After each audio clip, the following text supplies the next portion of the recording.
Hi, this is Chris Casamassa, and I play Scorpion in the Mortal Kombat films and Mortal Kombat Conquest TV show. You are listening to Justin Harvey on The Justin Harvey Show. Flawless victory. Get over here! Welcome, ladies and gentlemen, to the World Martial Arts Radio Network.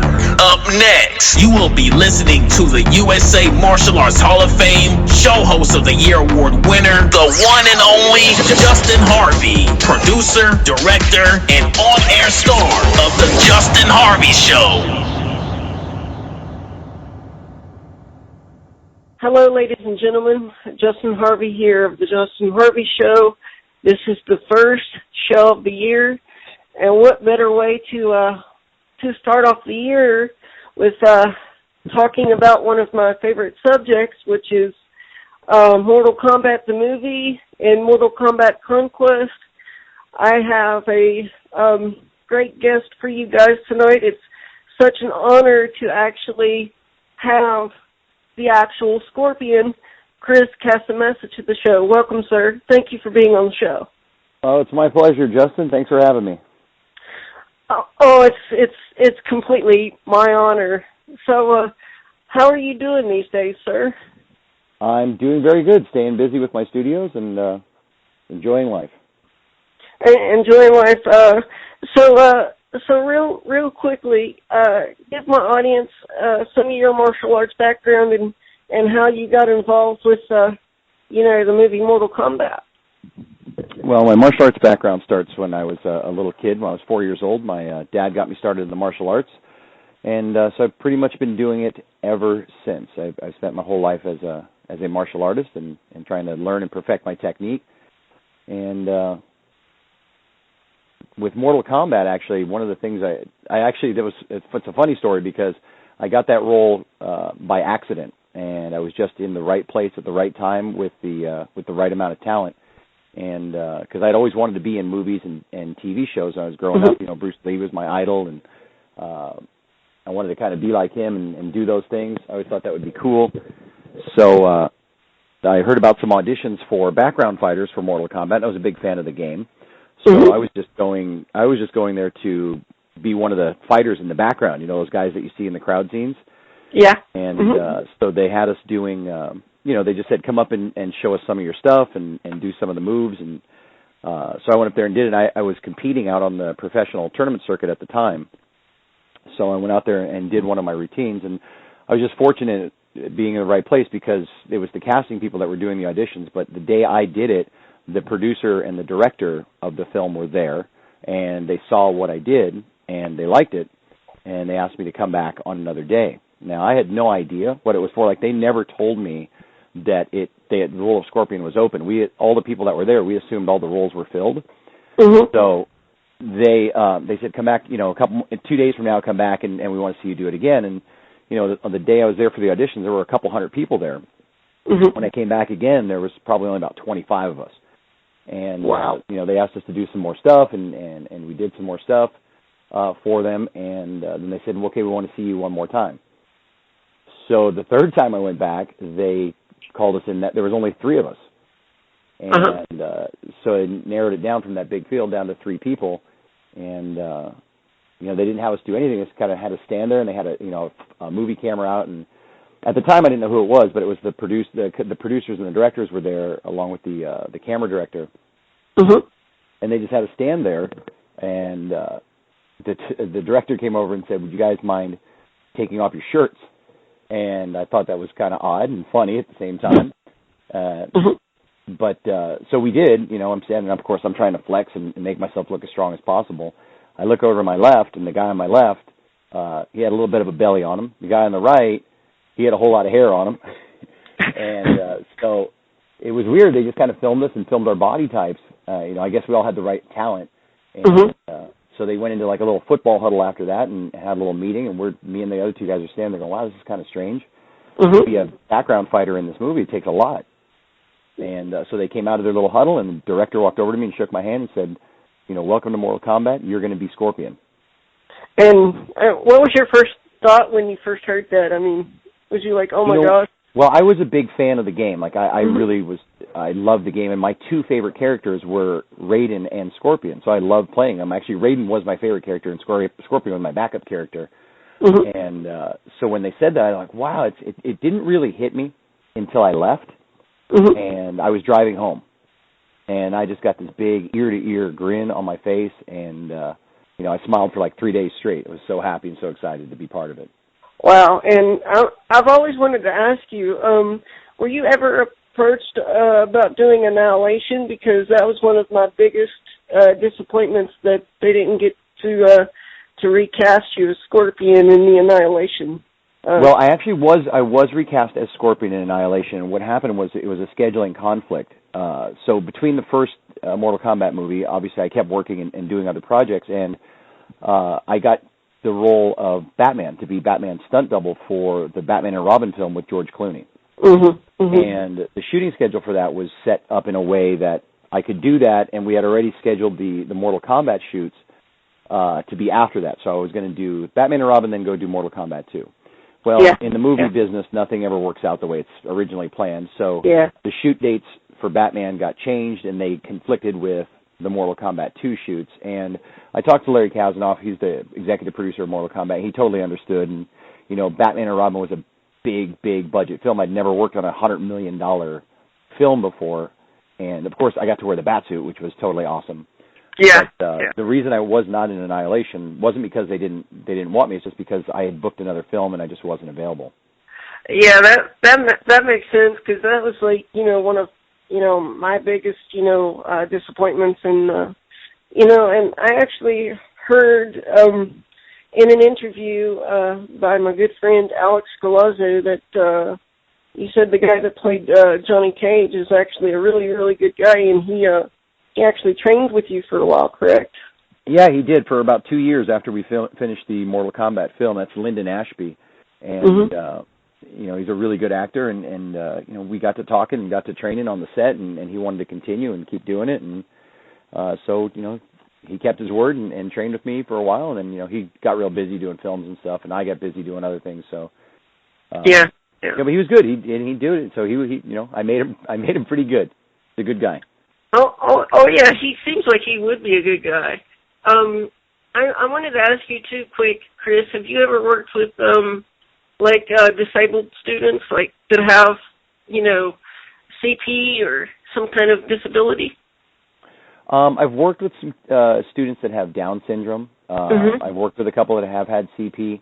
I don't do it a lot just because that's not necessarily my specialty.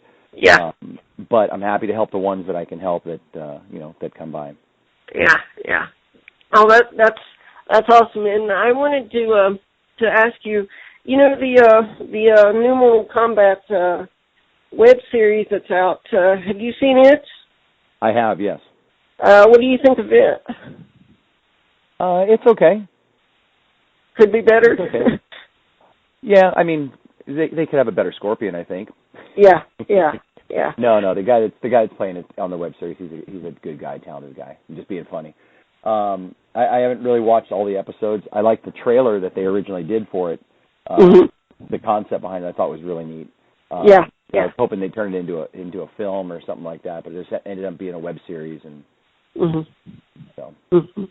And I wanted to get the backstory on one of my favorite things. It's Mortal Kombat as well. How did you get involved with Mortal Kombat Conquest? Because honestly, that's one, in my opinion, that was one of the best series on TV, and I actually bought it off iTunes a couple months ago. Oh, well, cool. Well, thank you very much. I got involved with that because, again, I had a really good relationship with the production team from the original Mortal Kombat films, and they were the ones behind the TV show. So even though I was doing Batman when they were doing Mortal Kombat 2, we still kept in touch. And, you know, when the opportunity for the TV show came around, you know, they gave me a call, and you know, they were gracious enough to call me and say, hey, we're going to do this thing, and it's going to include some of the origin stories of Scorpion, and we'd like you to be involved. And, you know, I was happy to get that phone call. And they really didn't give it to me. They had me come in, and I had to re-audition again. But this time, instead of doing martial arts, they had to make sure that I could act and do all those things. So they called me in for a couple of screen tests and auditions, so I actually had to earn that role back, and they just gave me the opportunity to get it, and I took that opportunity and went and got it. Wow. And I'm not just saying this, Chris, but every episode that you were in, those were like the best episodes in my mind. And I love how, you know, they did like the serpent in the ice to tell the backstory of you and Sub-Zero. I thought that was one of our favorite episodes. We really had a blast doing that. And J.J. Perry, who played Sub-Zero, another talented martial arts guy, we spent a lot of time on that fight scene and putting it together, and we had a blast. What was I'm trying to think of the actor's name. He's really, really popular. Oh gosh, it's off the tip of my tongue. He played Zero in the series. He was in Bloodsport 2, 3. I'm trying to think of his name. I usually know it, but Daniel Bernhardt. Yes. How was it working with him? Oh, Daniel's great. He's an awesome dude. Another very talented martial artist. Yeah, because I've often heard stories, and I wanted to ask you this too. Like I saw a video of where Jason David Frank did a video, Scorpion versus him as the Power Ranger. What did you think of that? Well, he didn't do the video. It was one of those fan things that they were doing on YouTube, and then they interviewed him for it. But what a lot of people don't know is Jason David Frank is actually my student. And really? Yes, I taught him since he was a young kid, and he went on to become very successful and famous in his own right. Again, kid's very talented, and he was working for me at the time, and I'm the one that got him the audition for the Power Rangers when they first came to town here in California. Wow, that's I forgot about that, Chris. Wow. Yeah. That's amazing. That's really amazing. So, if there's anything in your career that you would change, just one thing, what do you think it would be? It's a good question, Justin. I don't know that I would want to change anything. The path that I've lived has been a really exciting and interesting path, and I